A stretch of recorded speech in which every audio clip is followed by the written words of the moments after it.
पोटेंशिया IAS में आपका स्वागत है। जैसा कि आप जानते हैं 69वीं बीपीएससी पीटी एकदम आपके चंद कदमों की दूरी पर है। अब आपको इसमें गंभीर से गंभीर हो जाना है और इसी गंभीरतम श्रेणी के जो स्टूडेंट हैं उनको अपने लक्ष्य तक पहुंचाने के लिए पोटेंशिया आईएएस पूरी एफर्ट लगा रहा है ताकि आप अपने लक्ष्य को जल्दी से जल्दी प्राप्त कर लें। उसी क्रम में करंट अफेयर का एक नई सीरीज शुरू किया गया है। तो पोटेंशिया आईएएस के करंट अफेयर के पहले पार्ट को आप जरूर देखिए। इसके बाद ये दूसरा पार्ट है।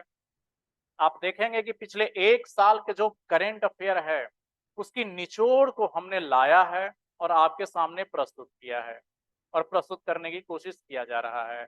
आप देखेंगे कि ये जो करंट अफेयर आपको बताया जा रहा है ये सिर्फ और सिर्फ ऑनलाइनर ही नहीं है। इस करंट अफेयर में आपको कॉन्सेप्ट मिलेगा और आप जानते ही हैं कि पिछले बार 68वीं बीपीएससी से इतना बड़ा भयानक बदलाव किया गया है कि आधे बीपीएससी के स्टूडेंट लोग ऐसे ही बाहर हो चुके हैं, क्योंकि बीपीएससी जो है अब ओरिजिनल मायने में अब जा करके जो सिविल सर्विस का मायने होता है वहां पर अब पहुंची है। और एक ये सुखद बदलाव है।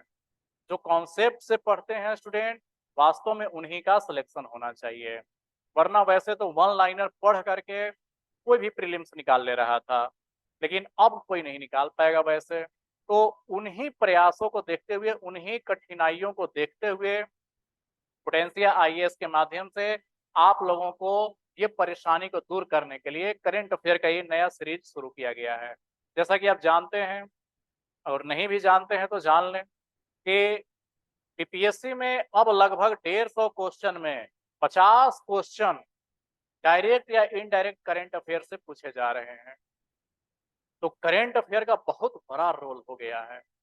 लेकिन आधे से ज्यादा ऐसे स्टूडेंट हैं जो वन लाइनर क्वेश्चन में ऐसे उलझे हुए रहते हैं कि वो कोई भी घटनाएं घटती है, कोई भी मैगजीन आता है मार्केट में, कोई भी यूट्यूबर आ जाता है और उसको वन लाइनर पढ़ाने लगता है और स्टूडेंट रखने लग जाता है।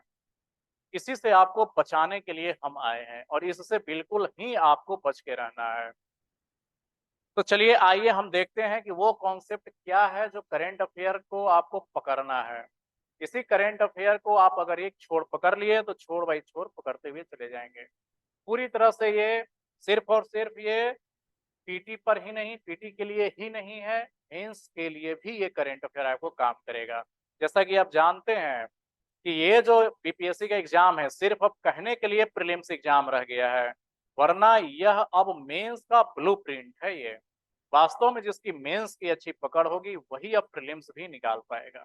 पूरी तरह से यूपीएससी के रास्ते पर चल चुका है ये, यानी कि बीपीएससी की कक्षा से अब ये यूपीएससी की कक्षा की ओर ट्रांसफर हो गया है। तो आइए अब उन्हीं करंट अफेयर को हम देखेंगे, उन्हीं करंट अफेयर के निचोड़ को हम देखेंगे जो पिछले एक साल में घटित हुई घटनाओं को हम देखेंगे और जिसकी बीपीएससी आपसे डिमांड करती है कि आप जो है अपने चारों तरफ के वातावरण को कैसे देखते हैं, उन घटनाओं को कैसे रखते हैं अपने दिमाग में। तो आइए हम देखते हैं।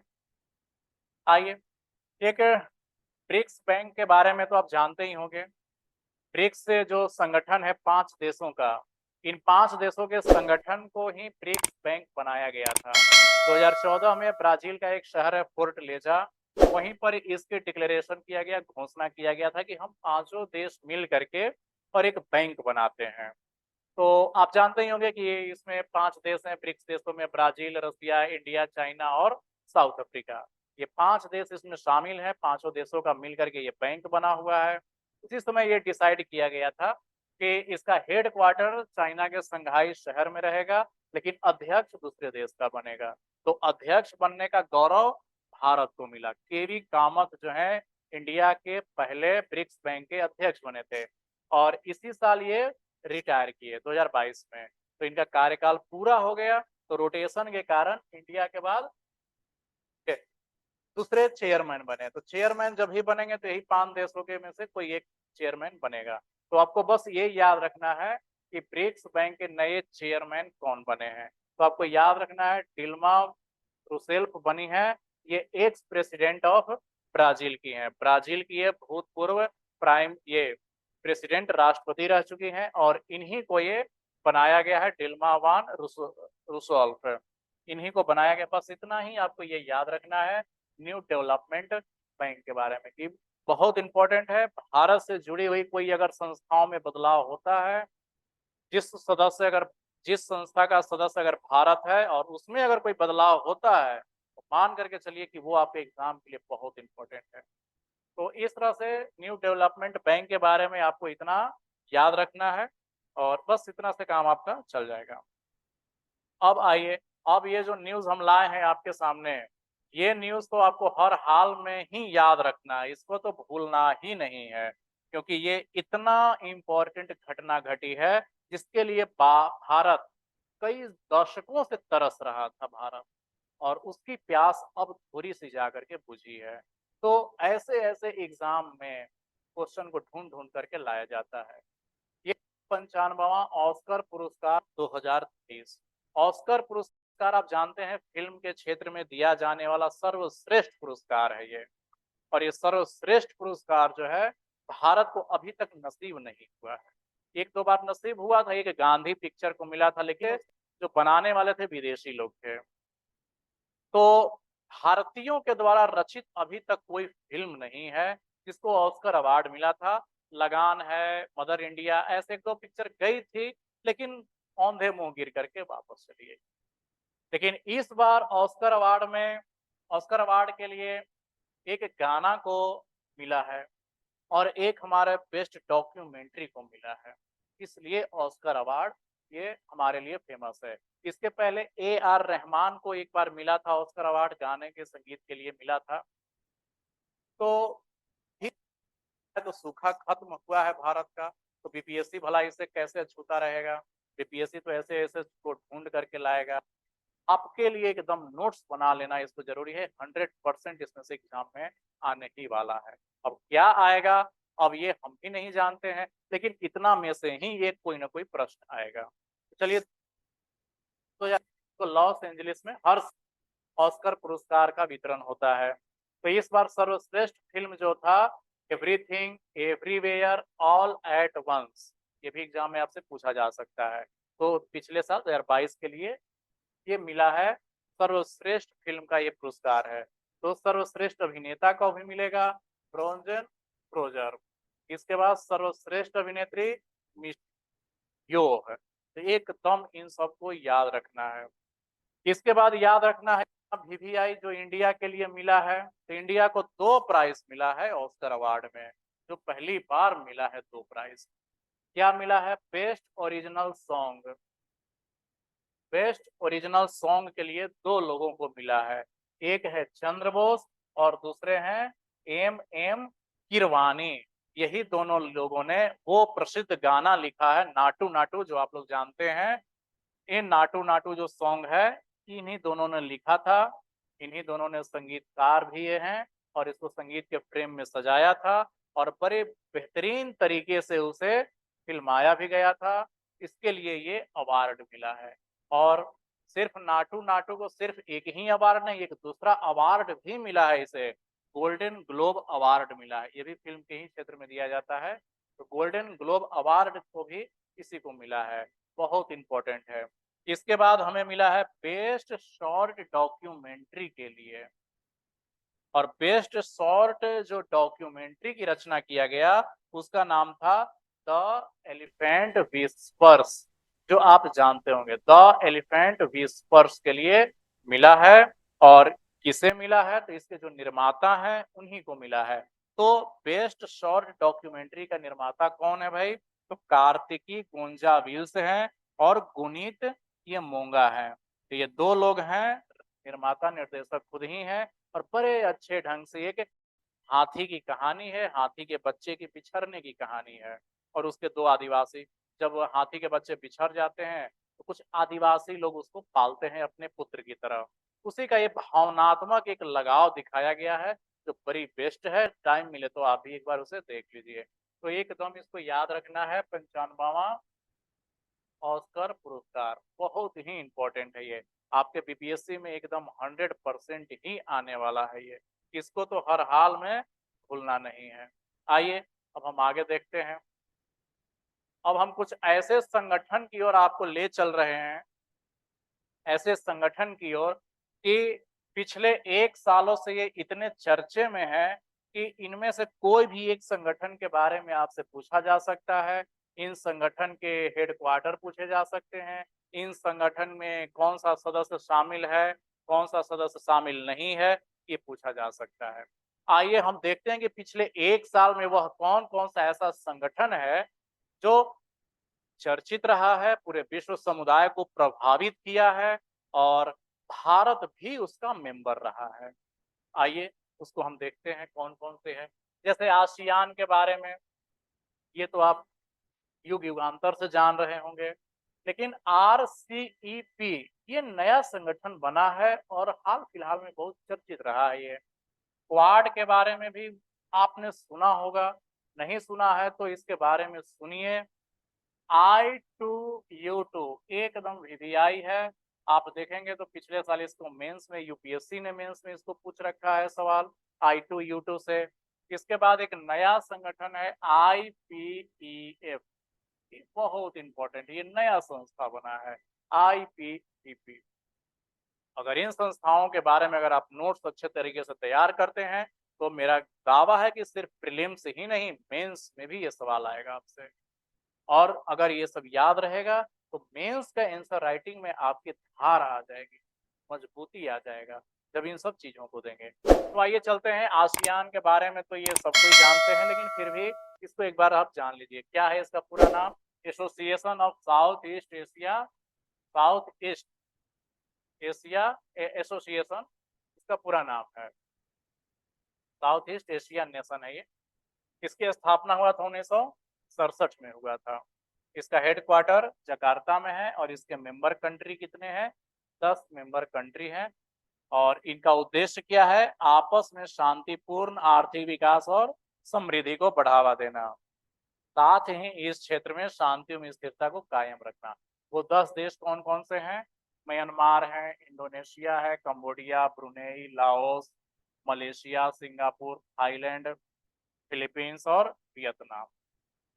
ये 10 आप मैप में इसको जरूर जा करके ढूंढिएगा। हमेशा मैप एटलस अपने साथ में रखिए और इन 10 देश का लोकेशन देखिए कि भारत के साथ इन सब का कितना दूरी है, कैसे जुड़ाव है। तो आपको ये याद रखना है। साथ ही साथ ये भी याद रखना है कि भारत इसका सदस्य नहीं है। आसियान कंट्री का भारत सदस्य नहीं है।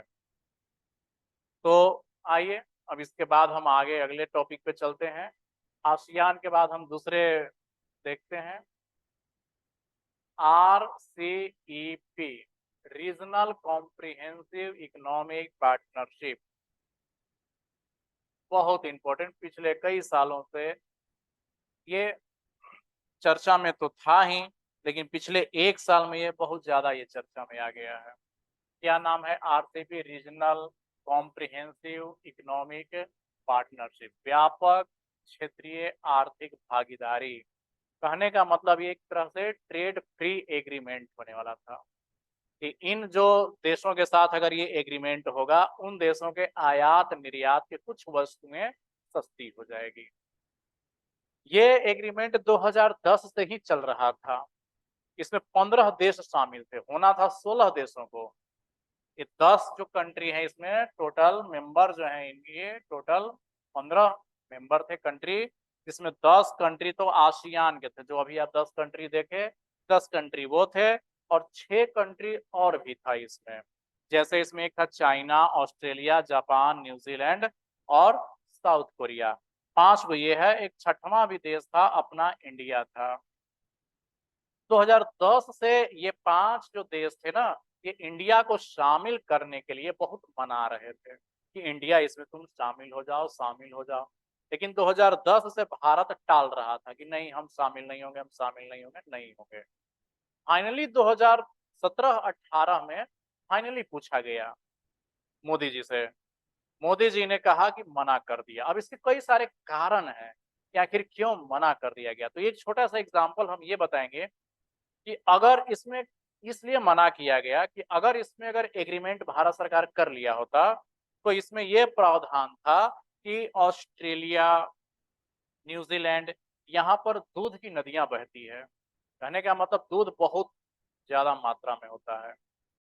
तो यहाँ से दूध से जो सामान बना है या दूध यहाँ से जो आता, उस पर हमारा इम्पोर्ट ड्यूटी है, आयात शुल्क बिल्कुल जीरो हो जाता। तो यहाँ से अगर दूध हम इम्पोर्ट करते तो हमारे यहाँ 10 रुपए किलो दूध हो जाता। और हमारे यहाँ के जो पशुपालक है, जो गाय, जो हमारे यहाँ दूध उत्पादन होता है, वो 50 रुपए किलो बिकता। तो फिर हमारे यहाँ का जो ओरिजिनल दूध है वो कोई नहीं खरीदता, और यहाँ से विदेशी दूध को खूब बिक्री होता 10 रुपए 20 रुपए किलो में। तो हमारे यहाँ के जो लोकल जो किसान है वो मारे जाते हैं। इसीलिए भारत सरकार ने इस एग्रीमेंट को साइन नहीं किया कि विदेशों से सस्ती जो चीजें आ जाएंगी तो हमारे यहाँ के जो कृषक है, उत्पादक हैं, वो मार्केट से बाहर हो जाएंगे। तो फाइनली भारत ने 2020 में मना कर दिया कि हम इस एग्रीमेंट में शामिल नहीं होंगे। और साथ ही साथ भारत ने भी कहा कि जहां चाइना शामिल होगा वहां तो भारत अब बिल्कुल शामिल नहीं होगा, क्योंकि इस दूसरा डर ये भी था कि इस एग्रीमेंट करने से चाइना के बहुत सस्ते सामान आ जाते हैं हमारे यहाँ, और हमारे यहाँ बिल्कुल ही इंडस्ट्री बर्बाद हो जाती। जैसे आप देखेंगे पिछले 10 सालों में हमारा इलेक्ट्रॉनिक्स सेक्टर बिल्कुल बर्बाद हो गया है, सिर्फ इसी कारण से कि हमने चाइना से आयात को सस्ता कर दिया है, और हमारा एक एक पार्ट पुर्जा चाइनीज सामानों से भरा हुआ है। हमारे अपने जो उद्योग धंधे वो महंगे दामों पे बिकने लगे। इसलिए भारत सरकार ने, मोदी सरकार ने इस एग्रीमेंट को रद्द कर दिया और कहा कि नहीं, हमें अपने लोगों को बेरोजगार करके दूसरे देशों को रोजगार देने का नीति हम नहीं अपनाएंगे। और फाइनली तरीके से भारत इससे बाहर हो गया। तो अब इसमें टोटल 15 कंट्री बचे हुए हैं, तो इनको याद रखना है। तो ये एक फ्री ट्रेड एग्रीमेंट है, मुक्त व्यापार समझौता है। तो भारत इसमें बाहर हो गया, भारत इसमें नहीं। तो ये आपके एग्जाम के लिए बहुत इंपॉर्टेंट है, इसमें सवाल पूछा जा सकता है। तो 10 कंट्री तो आपको याद रखना है कि 10 तो आसियान कंट्री है, और 5 आपको ये याद रखना है कि इसको मैप पर जा करके जरूर इसको ढूंढिए, तब जा करके लंबे समय तक आपको याद रहेगा। आइए अब अगले हम संस्थान की ओर चलते हैं। अगला संस्थान है बहुत important, quad, quadrilateral security dialogue. इसका तो आप नाम इस समय पिछले साल से खूब सुन रहे होंगे। तो बस छोटी सी इसमें चीजें याद रखना है कि क्वाड की स्थापना मार्च 2020 में, एकदम लेटेस्ट ये संस्था बनी हुई है। जब कोरोना में सब लोग त्रस्त थे उसी समय ये बनाया गया था। इसके मेंबर कंट्री 4 गो मेंबर कंट्री है। कौन कौन है? इंडिया है, जापान है, ऑस्ट्रेलिया है, अमेरिका है। ये 4 देशों से मिलकर के ये क्वाड एक संस्था बना है। और मेनली जो इसका उद्देश्य है ना, वो चाइना को काउंटर करना है। मुख्य उद्देश्य यही रखा गया है कि इसमें चाइना को नहीं रखना है, उसी को काउंटर करना है। यह एक सुरक्षा संगठन है। तो ये 4 देशों का मिला हुआ एक संगठन है, और आप देखे होंगे इसकी मीटिंग बहुत तबरतोड़ हो रही है। और इसी साल हिरोशिमा में इसकी क्वाड की एक मीटिंग भी बुलाई गई थी, और उसमें मोदी जी गए भी थे वहां पर। तो इस तरह से एक ये है आपका क्वाड। आइए अब अगले संगठन की ओर हम देखते हैं। अगला संगठन है I2U2। बहुत इंपॉर्टेंट ये संस्था है, इतना इंपॉर्टेंट है इसकी कल्पना नहीं आप कर सकते हैं। आने वाले समय में ये कितना ज्यादा ये रोल निभाने वाला है, इसकी एक कल्पना जरा यहाँ पर समझिएगा कि इसको वेस्ट एशिया का क्वाड कहा गया है। वेस्ट एशिया का जो हमारा खाड़ी देश है उसको कहा गया है इसको। ये I2U2, I2 का मतलब क्या है? आई से मतलब आई नाम से 2 देश होंगे, एक इंडिया होगा, एक इजराइल होगा। U2 का मतलब है यू नाम से 2 देश होंगे, UAE और USA, अमेरिका और UAE। इसीलिए नाम रखा गया, यही चारों देश इसके मेंबर है। और इसमें भी ध्यान दीजिएगा चाइना नहीं है, ये भी चाइना को काउंटर करने के लिए ही बनाया गया है। तो देख रहे होंगे एक विश्व में ऐसा सिनेरियो की रचना हो रहा है जहां चाइना एक तरफ है और बाकी पूरी दुनिया एक तरफ है। यानी कि चाइना वास्तव में दुनिया के लिए समस्या बना हुआ है और चुनौती दे रहा है। इसलिए ये संगठन स्थापित किया गया है, और एकदम लेटेस्ट ये संगठन है।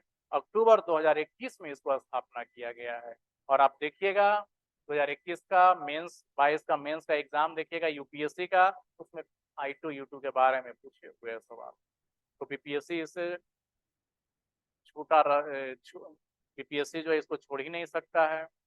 बीपीएससी तो यूपीएससी को ही फॉलो करता है, उसको हाथों हाथ लेता है ये बीपीएससी। तो इसको आप बिल्कुल नहीं छोड़ेंगे, इसका नोट्स जरूर तैयार रखेंगे। आइए, एक नया संस्था और बना है, इसकी स्थापना हुआ है। इसका नाम है IPEF। IPEF। IPEF क्या नाम है इसका पूरा? Indo Pacific economic framework. नाम से ही आप इसके देशों के अनुमान लगा सकते हैं कि इसमें कौन से देश मेंबर हो सकते हैं। क्या नाम है? इंडो पैसिफिक, यानी कि हिंद महासागर, प्रशांत महासागर इकोनॉमिक फ्रेमवर्क, यानी वहां के जो रहने वाले देश हैं उन्हीं देशों का ये समूह है। और ये भी आप आश्चर्य करेंगे कि इसमें जो मेंबर हैं, टोटल मेंबर है इसमें 14, और इसमें चाइना को नहीं रखा गया है। चाइना को नहीं रखा गया है, ये बहुत बड़ी बात है। तो इन सब चीजों को ध्यान में रखना है। और इसकी स्थापना तो एकदम लेटेस्ट है, 23 मई 2022 को हुआ है इसकी स्थापना, ये नए संगठन का।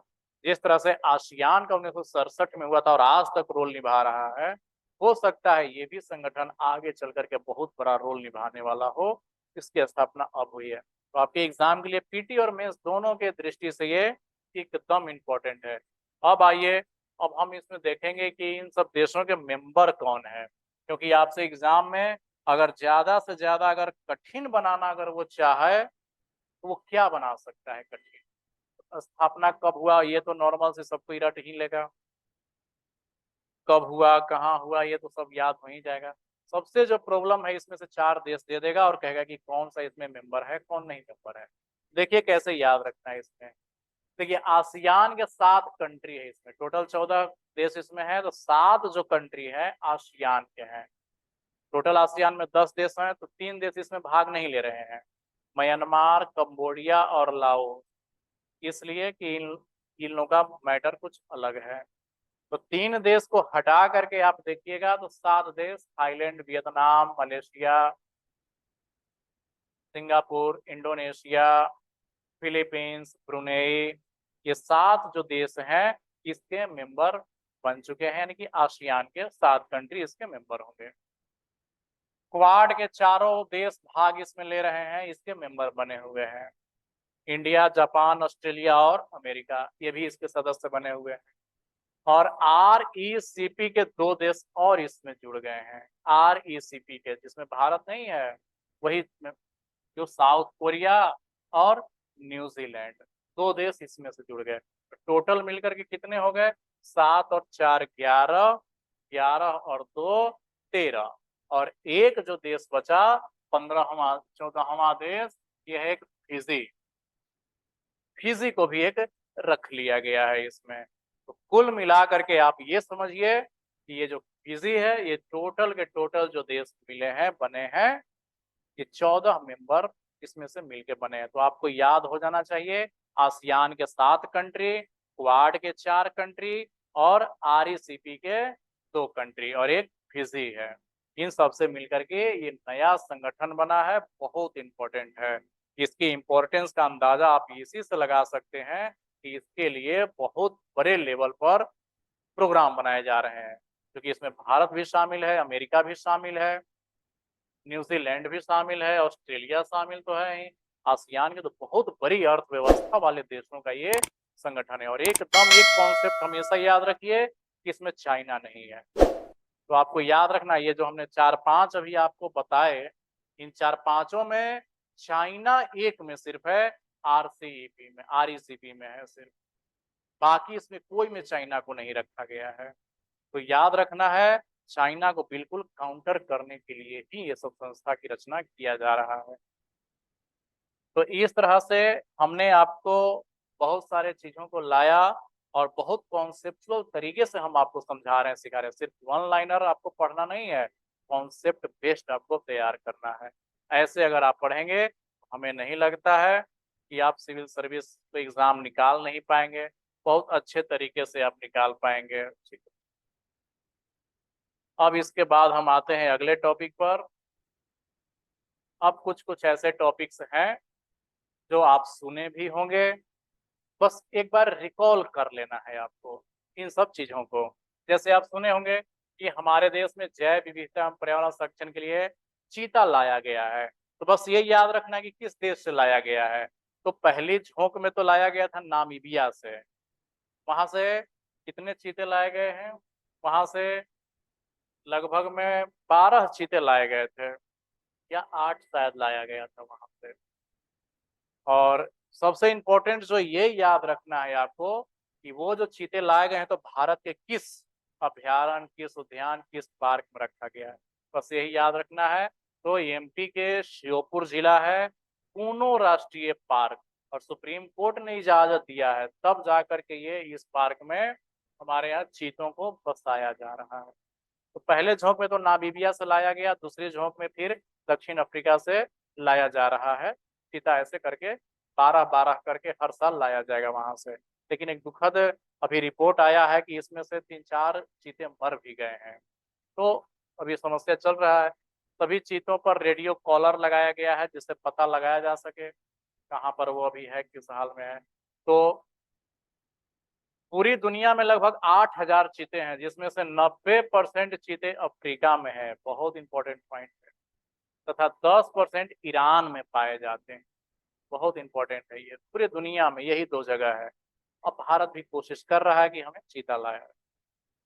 अगला पॉइंट पे आए, पीएम श्री योजना, rising school for rising India. ये मोदी जी का एक महत्वाकांक्षी प्रोजेक्ट है और इस प्रोजेक्ट को शुरुआत किया गया 15/2021 से। इसमें यह है कि हर जिले में एक मॉडल स्कूल बनाया जाएगा और उस मॉडल स्कूल में नई शिक्षा नीति के तहत जो लागू किया गया है शिक्षा, उन सब की व्यवस्था रहेगा और उसी को देख के उस जिले के हर विद्यालय उसको फॉलो करेंगे। एक रोल मॉडल हर जिला में एक स्कूल बनाया जा रहा है, वही है पीएम श्री योजना। आइए उससे भी इम्पोर्टेंट एक न्यूज अब हम देखते हैं, बहुत इंपॉर्टेंट न्यूज है। अभी इसकी इम्पोर्टेंस आप ये देख सकते हैं जो अभी हम बताने जा रहे हैं।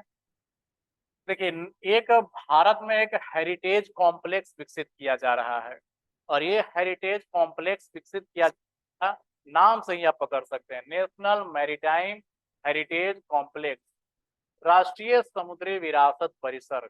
और ये कहाँ बसाया जा रहा है, बनाया जा रहा है? लोथल में। बस लोथल नाम सुनते ही आपके दिमाग में क्लिक कर जाना चाहिए कि आखिर ये लोथल किस लिए प्रसिद्ध है।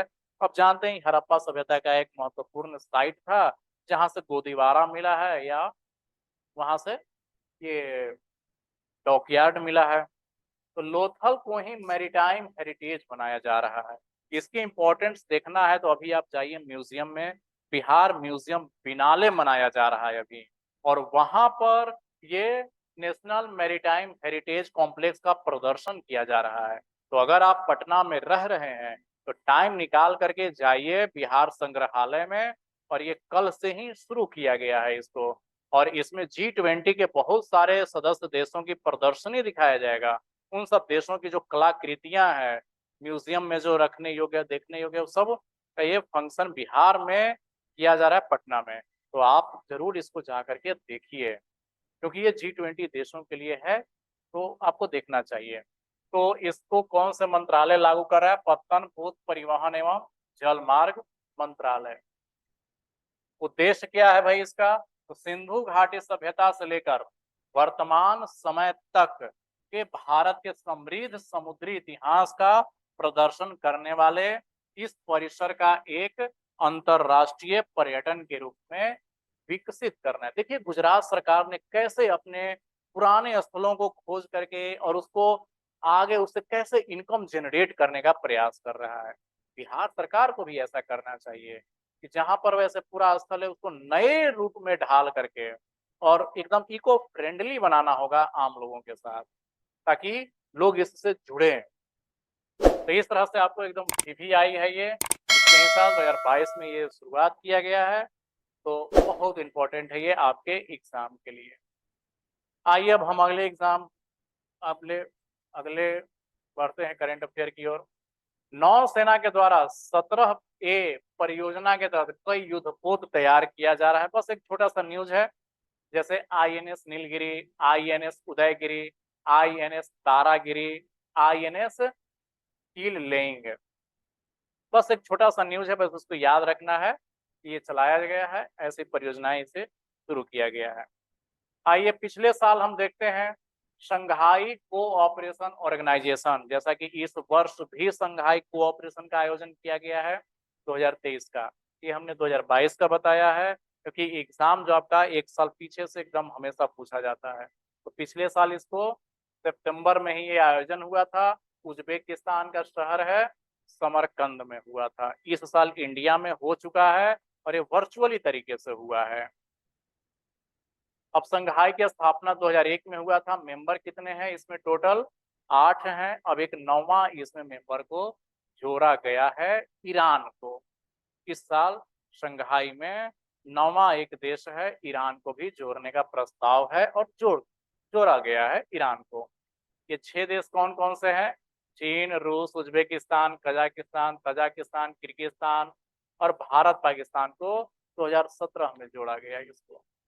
9वां मेंबर ईरान इस साल से जुड़ेगा और जुड़ ही गया है ये ईरान। उद्देश्य क्या है? आपसी सहयोग, व्यापार को बढ़ावा देना, आतंकवाद को समाप्त करना, ये सब चीजें हैं। बस आपको बस इतना याद रखना है कि संघाई कोऑपरेशन जो है इसकी स्थापना 2001 में हुआ। इसके मेंबर 8 हैं। भारत भी इसका मेंबर कब बना और इस साल से नया मेंबर कौन जुड़ा है? अगले साल ये 2023 में भारत में हुआ है वर्चुअली तरीके से। तो ये याद रखना है। फिर इसके बाद में ये याद रखना बहुत इंपॉर्टेंट है, अभी तक इसका कोई नया रिपोर्ट आया नहीं है, इसलिए ये रिपोर्ट आपके लिए बहुत ही इंपॉर्टेंट है। ये ह्यूमन डेवलपमेंट इंडेक्स, जैसा कि इसको आप बहुत बार पढ़ चुके होंगे, बहुत समय से पढ़ते होंगे इसको। मानव विकास सूचकांक किसके द्वारा जारी किया जाता है? यूएनओ का एक संस्था है, यूनाइटेड नेशन डेवलपमेंट प्रोग्राम, और ये 2022 को ये जारी किया है। देखिए 8 सितंबर को ही जारी किया गया है। आपका एग्जाम इस महीने के सितंबर के लास्ट में है, तो पिछले साल के सितंबर से लेकर के इस साल के आपको जून और जुलाई तक का एकदम फेवरेट करेंट अफेयर होना चाहिए, जो हमारे देश दुनिया पर प्रभाव डालने वाला। बाकी वन लाइनर आप साइड से रटते रहें, लेकिन इन सबको कभी नहीं छोड़ना है। तो यूएनडीपी के अनुसार अब हम देखेंगे सिर्फ रैंक इंडिया में पूछा जाता है एग्जाम में। रैंकिंग में पहले नंबर पर हमेशा से जो आ रहे देश वही एक दो आगे पीछे आते रहता है। स्विट्जरलैंड पहले नंबर पर, सेकंड नंबर पर नॉर्वे है, तीसरे नंबर पर आइसलैंड है। यही 2-3 देश जो है ना, हम पिछले 10 सालों से देख रहे हैं, यही 2-3 आगे पीछे होते रहता है। और अपना इंडिया कहाँ भाई है? तो अपना जहाँ इंडिया पहले था वहीं आज भी है। 2020 में हमारा इंडिया 131वां स्थान लाया था 189 देशों में। 2022 में 21-22 में 132वें स्थान पर खसक गया है 191 देशों में, और स्कोर आया है भारत का 0.633। तो भारत के लिए बहुत ही शर्मनाक है ये कि पिछले 10 नहीं 15-20 सालों से भारत का रैंकिंग जो है वहीं पर अटका हुआ है, एक दो आगे पीछे होते रहता है। और एक और बात है कि आप देखेंगे, जब भी देखेंगे कि अंतर्राष्ट्रीय कोई सूचकांक अगर जारी किया जाता है तो उसके अपने अलग पैमाने होते हैं। उस कई सारे ऐसे पैमाने होते हैं जिसमें भारत फिट नहीं बैठता है। जैसे कुपोषण को ही ले लीजिए, पिछले ही साल कुपोषण से संबंधित एक रिपोर्ट जारी किया गया है और ये बताया गया है कि भारत में जो कुपोषित लोग हैं वो नाइजर या नाइजीरिया, सूडान जैसे देशों की कैटेगरी में खड़ा है, क्योंकि उनका जो है मापने का तरीका ही अलग था। कुपोषण का उसका मापने का तरीका अलग था, और हमारे यहाँ का जो हाइट होता है, पोषण होता है, वो बिल्कुल अलग होता है। तो उसका पैमाना अलग, हमारा पैमाना अलग होता है। इन्हीं सब को देखते हुए भारत सरकार ने उस रिपोर्ट को नकार दिया था। लेकिन इस रिपोर्ट को भारत सरकार नकार नहीं पाती है, क्योंकि इसके कुछ ऐसे मुद्दे होते हैं, ये कुछ ऐसे इंडिकेटर्स अपनाता है, इस पर भारत सरकार संतोषजनक जवाब दे ही नहीं पाती है। जैसे क्या क्या इंडिकेटर्स अपनाती है भाई? तो आइए जरा देखते हैं हम। इसका मापने का आधार क्या है? स्वास्थ्य, शिक्षा और रहन सहन। इससे तो आप अच्छी तरह से परिचित हैं कि हमारे देश का स्वास्थ्य शिक्षा कैसा है। तो यहाँ पर पिछड़ जाता है। स्वास्थ्य के मामले में भारत, शिक्षा के मामले में भी भारत पिछड़ जाता है। और रहन सहन का मतलब है पर कैपिटा इनकम, प्रति व्यक्ति आय, तो हमारे भारत में प्रति व्यक्ति आय बहुत ही कम है। विकसित देशों के तुलना में 10 गुना कम है हमारे यहाँ। इस मामले में भारत बिल्कुल यहाँ पिछड़ा हुआ पाया जाता है। आइए अब अगले हम टॉपिक की ओर चलते हैं। जो हमारे ऐसे अगले टॉपिक हैं जो भारत को दुनिया में शर्मसार करने के लिए काफी है। और ये सब रिपोर्ट जब आता है ना, तो भारत सरकार फिर इसको जवाब नहीं दे पाती है। बड़ी लज्जा महसूस होता है भारत सरकार को। हम भारतीयों को तो इससे कोई मतलब है नहीं, लेकिन आपके एग्जाम को मतलब है, क्योंकि वो आपको बार बार याद दिलाना चाहेगा कि तुम कितने भूखे हो। आइए, क्या है इसका नाम? Global hunger index. Global hunger index है ये। इसके नाम से ही आप परिचित होंगे, global hunger index. Global hunger index का मतलब है वैश्विक भूख सूचकांक। वैश्विक भूख सूचकांक का मतलब ये नहीं है कि किस देश के लोगों को ज्यादा भूख लगती है, ये नहीं है मतलब। मतलब ये है कि किस देश के लोगों को भूख लगने के बाद भी भोजन नहीं मिलता है, इसका मतलब ये है। तो इसको कौन जारी करता है? तो दो संस्था मिल करके इसको जारी करता है, वर्ल्ड वाइड कंसर्न और वेल्थ हंगर हेल्प। एक जर्मनी वाद संस्था द्वारा और एक आयरलैंड के द्वारा। यही दोनों विश्व भर के आंकड़ों को जुटाते रहती है और पता लगाते रहती है कि किस देश के लोग ज्यादा भूखे हैं और उनको भोजन नहीं मिल रहा है। तो देखिए रैंकिंग में भारत को, स्थिति को जरा देखिए कहाँ पर है। और फिर इन संस्थाओं के जो चालबाजियां है, चालाकियां है, उसको पकड़ने की कोशिश करिए। जहां कहीं कहीं भारत सरकार का तर्क ठीक लगता है। जैसे देखिए भारत का जो रैंक आया है, 121 देशों में 107वां स्थान आया, जो बहुत ही शर्मनाक है। कहने का मतलब है कि 121 देशों में जो सबसे भूखा देश है, खत्म देश, हम भूखा भूखा, वो उसके करीब है भारत 107 नंबर पे। यानी कि हमसे ज्यादा खुशहाल जो देश है वो हमारा श्रीलंका पड़ोसी, ये 64 नंबर पर ही है। अब इन संस्थाओं को, इनको कौन बताए कि पिछले 2 साल से भारत सरकार यहाँ जहाज के जहाज चावल और गेहूं और पानी पहुंचा रहा है, तब जा करके श्रीलंका के यहाँ चूल्हा जल रहा है। अब इसको कौन बताए इन दोनों संस्थाओं को? तो यहाँ पर सवाल तो है कि श्रीलंका के यहाँ भूखे लोग बिलबिला रहे हैं भूख से। वहां पर कागज न होने के कारण मैट्रिक का एग्जाम नहीं हो रहा है, इंटर का एग्जाम नहीं हो रहा है। और वो देश भारत से सुखी है वो। वहां के बच्चे पेट्रोल के लिए वहां पर लाइन लगाकर राशनिंग कर दिया गया है कि एक व्यक्ति 5 लीटर से ज्यादा पेट्रोल ले ही नहीं सकता है। और एक बार 5 लीटर ले लिया तो अब 1 महीने उसको मिलेगा भी नहीं। वो हालत है श्रीलंका की। और ये तुलना कर रहा है भारत से कि श्रीलंका तो भारत से बेहतर स्थिति में है। और जब इनसे ये सवाल पूछा गया तो ये लोग चुपचाप दुम दबा करके भाग निकले। कोई जवाब ही नहीं दे पा रहे हैं ये लोग। इसी से इन दोनों संस्थाओं की पोल खुल गया कि वास्तव में कुछ वैश्विक लेवल की ऐसी संस्थाएं हैं जो भारत को बदनाम करने के लिए ही बैठा हुआ है। क्योंकि भारत की जो सुखी है, समृद्धि है, उनसे बर्दाश्त नहीं होता है। भारत से ज्यादा सुखी संपन्न पाकिस्तान को दिखाया जाता है। ये देखिए पाकिस्तान है 99वें स्थान पर, जहां रोटी आटा 180 रुपए किलो पहुंच गया है, 500 रुपए किलो पहुंच गया है।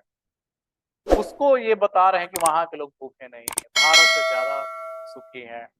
नेपाल, बांग्लादेश, खैर ये हम मान सकते हैं कि इसकी जनसंख्या कम है, तो यहाँ पर भारत से स्थिति बेहतर हो सकती है। म्यांमार को भी हम मान सकते हैं, लेकिन श्रीलंका और पाकिस्तान को भारत से ऊपर रख रहा है, यहीं पर प्रश्न चिन्ह खड़ा हो रहा है। खैर, अब इसने जो दिया वो तो हमें मानना ही पड़ेगा। बीपीएससी आपसे ये पूछेगा ही पूछेगा। लेकिन आपसे मेंस में सवाल ऐसे ही आपसे आलोचनात्मक तरीके से इसके सवाल पूछे जाएंगे। और इसी तरह से आपको संतुलन अवस्था में आपको इसके जवाब देने हैं मेंस में, आलोचना के। तो दोस्तों आज हम यहीं पर क्लास रोकेंगे, फिर हम अगले इसके सीरीज में फिर हम दिखाएंगे आपको कि जो हमने आज आपको दिखाए हैं, बताए हैं, इसको आप कितना इम्पोर्टेंस है ये आपके लिए, आप खुद ही महसूस कर सकते हैं ये।